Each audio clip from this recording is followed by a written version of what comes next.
Bom dia, boa tarde, boa noite, tudo bem? Vamos aí para mais uma aula de filosofia? Eu peço a você que dê um joinha no vídeo, vamos compartilhar e inscrever no canal, tá bom? Faz isso, por favor. Vamos ajudar a divulgar o conhecimento, né?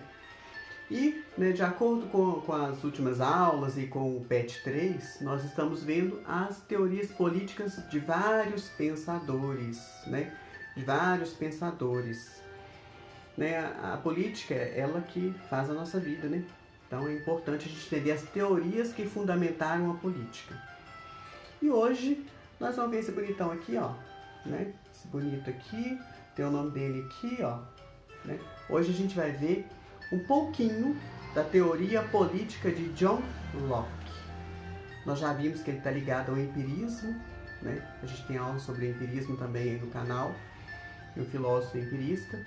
Mas ele também, enquanto filósofo, ele teorizou as questões políticas, né? A política é um dos ramos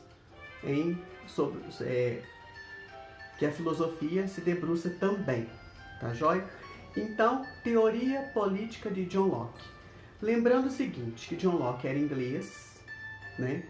John Locke era inglês, e John Locke era médico, que John Locke era um filósofo, e tem um detalhezinho, que John Locke teve que fugir para a Holanda. Por que será que ele teve que fugir para a Holanda? Eu vou dizer, tudo bem? Então vamos lá.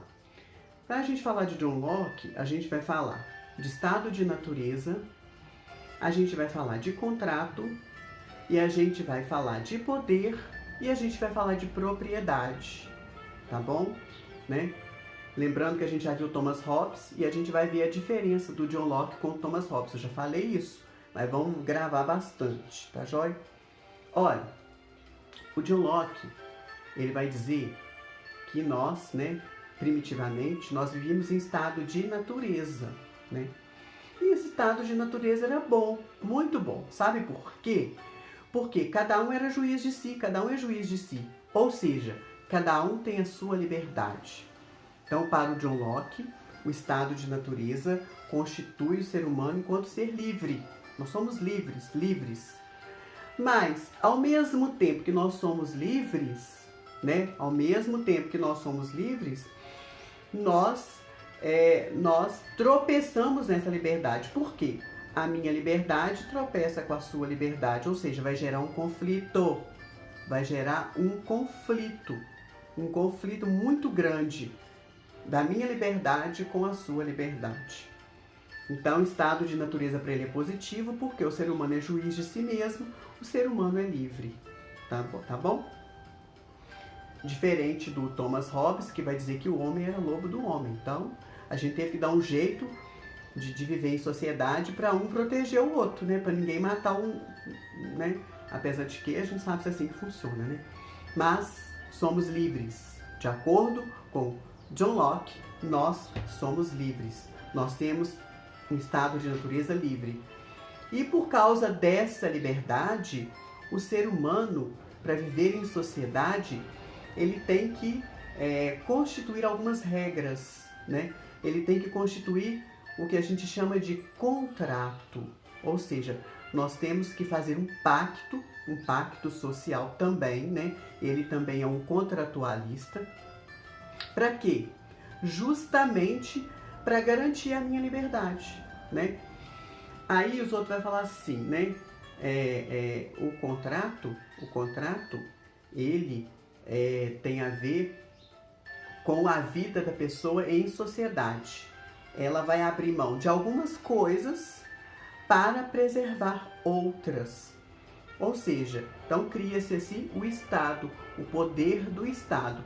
Ou seja, o ser humano se une e através do pacto, através do contrato, né, que a gente já viu essa teoria antes, né, o John Locke vai falar a mesma coisa, que através desse pacto e deste contrato, né, nós vamos poder viver em sociedade. E aí que entra a questão do poder, né, a questão do poder. Ou seja, nós vamos abrir mão do poder individual e delegar para um poder coletivo. E esse poder coletivo vai garantir os meus direitos naturais.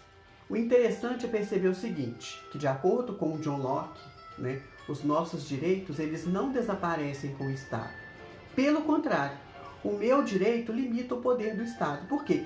Porque o Estado ele nasce para garantir o meu direito natural, né? Que o primeiro deles é a liberdade. Depois nós temos a questão da propriedade, né? A propriedade também é, de acordo com esses teóricos aí, um direito, né? Então o Estado deve garantir a propriedade. Lembrando que essas são teorias liberais, tá, gente? Né? A gente vê neoliberalismo, liberalismo, né? Hoje em dia, olha onde tudo foi começando, né? Onde tudo foi começando. Tá ficando claro? Tá ficando claro? Estado de natureza, a gente é livre, a gente faz um contrato para viver em sociedade, para garantir os meus direitos naturais.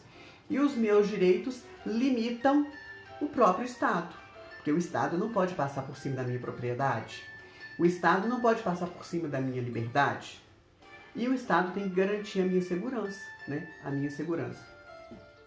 Então, como que acontece o poder? A gente sabe que na Idade Média o poder era hereditário, o poder vinha de Deus. Ele vai dizer que o poder, ele é diferente, né? Existe o poder público e o poder privado. O poder privado da sua casa, da sua herança, suas coisas, você pode ir passando de maneira hereditária.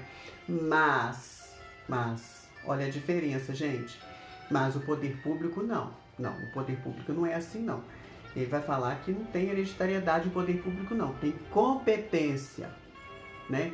Tem que ser aquelas pessoas que sejam competentes para gerenciar o Estado, né?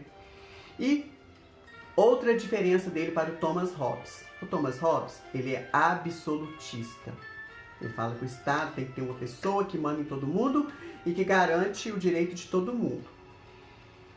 O John Locke vai dizer que é o poder legislativo que tem supremacia, ou seja, né, é o poder, são as leis, né, são as pessoas que fazem as leis que devem ter a primazia no Estado, tá joia? Aí o que acontece? Por que ele teve que fugir para a Holanda, né? Ele vivia na Inglaterra. Inglaterra é o quê? Monarquia. Então, se ele tem essas ideias, ele está contra a monarquia.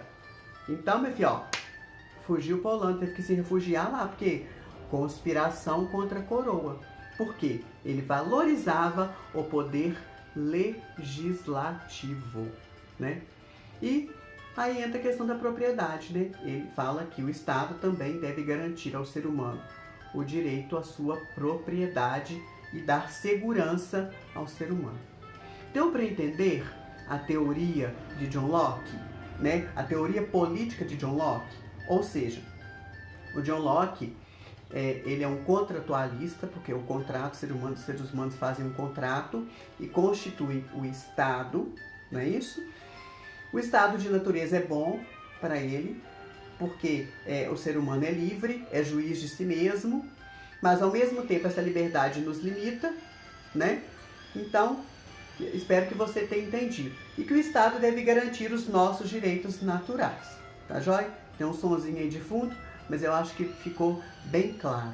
Qualquer coisa, estou à disposição, tá bom? Tá joia? Bom dia, boa tarde, boa noite e até a próxima.